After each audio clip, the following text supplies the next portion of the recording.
Hey, Brandon, the last time I talked to you, my man, we were gearing up for the Aussie leg of the Imploding the Mirage tour, and then a little thing called Yeah. COVID hit. Yeah. Sadly, that never happened. But I guess the great thing for Killers fans is that two Killers records in the space of 12 months. Is that, well, I doubt it was something you planned. I guess it was something that came about due to circumstance. Due to circumstance. Absolutely. Yeah. It was a pleasant surprise. We didn't know what was around the corner every day. The news was getting bleaker, and there was a lot of just a lot of things were up in the air, and we decided to just get back to work. And luckily enough, the songs were flowing, and we were able to make another record. It's the quickest turnaround that we've ever had. It was kind of like the golden days of rock when people used to put out two albums in a year. Was that you always read about that stuff, but we've never been able to do that, so it's really nice. That's it. And conceptually, the record is very different to your previous works, and it all centers around where you grew up in Utah, Brandon. Yes, Nephi, Utah is a very small rural town in Utah. 3,000 people when I was there, and people kept talking about isolation and quarantine and we felt those things, and it reminded me of my time there. When I was, I lived there from when I was 10 till I was 16, and I just I couldn't help but reminisce about that time there for some reason. It just kept going back there in my thoughts, and each song just just was there. Mm. And so it became we I started thinking about books that one of my favorite authors is, I mean, obviously Steinbeck is a heavy hitter, and he has this book called Pastures of Heaven, where it's all these short stories, but they all kind of revolve around each other, and they're all based in this one valley. And so I kind of took license to do that on a record, I guess. Yeah. And there's this real like tenebrous, desolate feeling across most of the record and especially in the trailer that for the record, especially Terrible Thing. It's just straight up heartbreaking. Ronnie, would you say the tone of the record really reflects, the period in which it was created? Well, I definitely think that having such a an atmosphere definitely forced us to think differently and be inspired by different things that would probably um, cast off to the side for a more energetic sort of record or series of recordings or something. I think being stuck at home makes you it forces you to be more introspective and get more personal, and there was a feeling, when your government says you can't leave your house, like you've got to stay at home. um there was this sort of feeling of like the sky is falling type of thing, which puts you in a mood, puts you in a zone. um and so you could see, even though this record's about, the majority of it's about this small town in Utah, but you could also say it's probably the most honestly, more honest records that we've made, just because it's forced us to just feel a certain way, I guess. Mm. I can feel that as well, and I don't know if you meant it to compliment Imploding the Mirage at all, but like I was driving home. It was a really sunny day in Sydney yesterday, and I live in like southwest Sydney in the hills, all that sort of business, like the Utah of Australia. And it was a really beautiful sunny afternoon. I just thought if Imploding the Mirage was like a Saturday night, this felt like a Sunday afternoon. You know what I mean? It was just a really nice natural follow on from that record. That's a cool way to That's look good. at it. Yeah. Yeah. I don't know We're if gonna use that. We're yeah, gonna use that from please, now on. please, Writing that down. and don't credit me either because I'm used to that. Oh yeah, so are we. I'm really That's the thing, that we always forget is the sort of progression of things and the links. To us, this seems like such a departure because we're forced to be in this, like I said, zone. But I think to people that sort of get more of a more perspective, I guess, there are some tie-ins that it's nice to know that they're threads. well. It feels very of the time, and I'm really interested in the title "Pressure Machine" as well. It is, the 10th track on the record. But where does that derive? What is that in reference to? Oh, just about, I hope that it translates, you know, for people in Australia, but just the pressure in America to produce and to succeed, and you know, that stuff starts, or even like even the pressure, you start being evaluated when you're a kid, you know, how you respond to pressure. And sometimes you get marked unfairly, or, you know, at an early age at what your, you know, what your worth is because of the way that you're responding. Mm. And I think that kind of compounded by the religious pressure that I see people maybe apply out to themselves sometimes unnecessarily. It's just like I thought, well, it's almost like this machine that we've created in America, and it's not just Wall Street, it's these small towns too that are going through it. And so that was where the title came from. There's a beautiful Americana feel across the whole record. You've been dabbling with that for a few records now, but this is straight up Americana, which I love. And there's obvious influences like Bruce Springsteen and stuff. But to my ear, I get a real Neil Young vibe, just especially in the storytelling as well. Was that purposeful? He's definitely entered the chat recently. But, you know, a lot of those, you know, some those guys, people like him and Prine and Tom Waits, and you know, they're, you know, and Jackson Brown and all these guys have sort of, as we've gotten older, have started to mean more to us. And so yeah, he's you're not far off. Yeah. And Ronnie, I mean, it's not a drum heavy record. You'd be the first to admit that. What's it like, sort of, you know, taking that step back, and when you're not as focused on the drums, are you, you know, structurally sort of working elsewhere within the piece? Yeah, I mean, it's actually nice to be able to sort of just kind of throw the drums on as sort of a last bit of icing on the cake. A lot of times in pop music, the beat gets, you know, perhaps more than it should.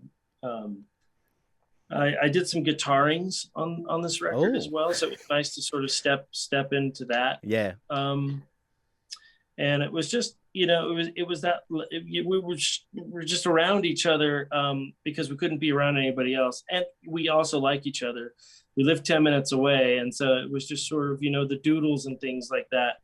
The drums was sort of the last thing I was thinking about, because we were just, you know, a lot of times in a studio or in a living room or in my place or at a little podunk studio in Utah, just sort of making scribbles and scratches on and ideas and things like that. So it was, you know, it's even though it's my principal instrument, my you know, primary my sort of goal is to make sure that songs get off the ground and make sure that we all get to the top of the mountain. Well, that's it. And it's a tremendous mark of a musician as well, because I play the drums, and growing up, you and Matt Helders of Arctic Monkeys, my absolute favorite drummers. And I've just noticed, you know, going further into your careers, you step back more, which, you know, it takes a lot for a drummer to do that, because the drummer in my band just won't shut the fuck up. So, you know, I think it's an incredible mark to be able to do that, to have that, you know, it's like, well, this doesn't need me. The song doesn't need me here. I'll focus my talents elsewhere. So, you know, good on you, I guess, whatever, if that means anything coming from me. Thank you. Of course. Thanks. And of course, it is a really interesting dynamic, because, you know, Dave and Mark haven't toured with the band for a few tours now. All this downtime, and you know, they said it was because of burnout and that sort of stuff. All this downtime, has that sort of stoked the fire for, you know, the founding quartet to tour when all this is done?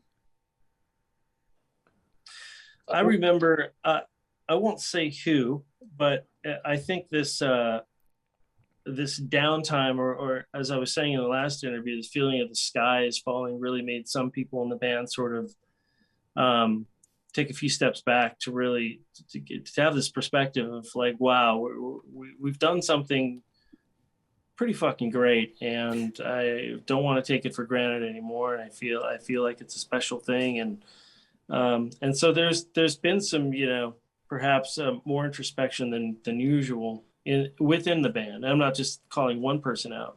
I'm sure all of us have felt this during this time, because it's you know, when something this sort of monumental happens on planet Earth, you you're forced to step back and reassess and look at your situation and other people's situations, and sort of, we feel lucky. So I think that's, in short, yes. The tracks on the record, respectively, everyone, any artist that puts out a record has one or maybe two that resonates with them deeply. Respectively, what are your favorite tracks on the record? Ooh.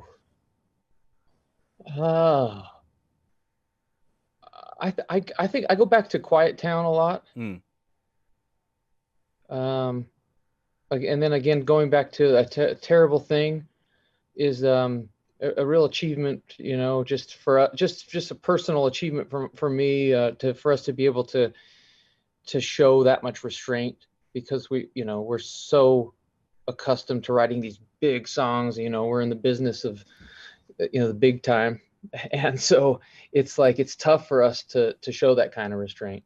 That broke me, man. One of my favorites was the Getting By, which is probably our maybe people will know it when the deluxe version comes out, but the Getting By had several different sort of incarnations as a song, and it was big. It was your sort of quintessential Killers stuff, but we deliberately dialed it back so much to make it breathe, to make this emotion sort of the raw emotion part of it kind of flow into it.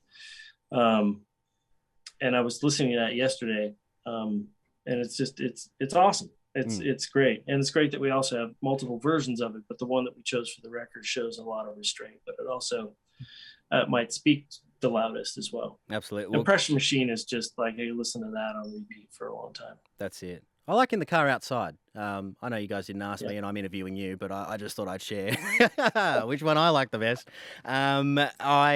We do a little thing called Oztober here as well, a delicious portmanteau of October and Aussie music, and it's we showcase Australian music all month. Now, I know you guys love Aussie music because you covered Icehouse in our garage session. Did you ever hear what Ivor Davies said about that?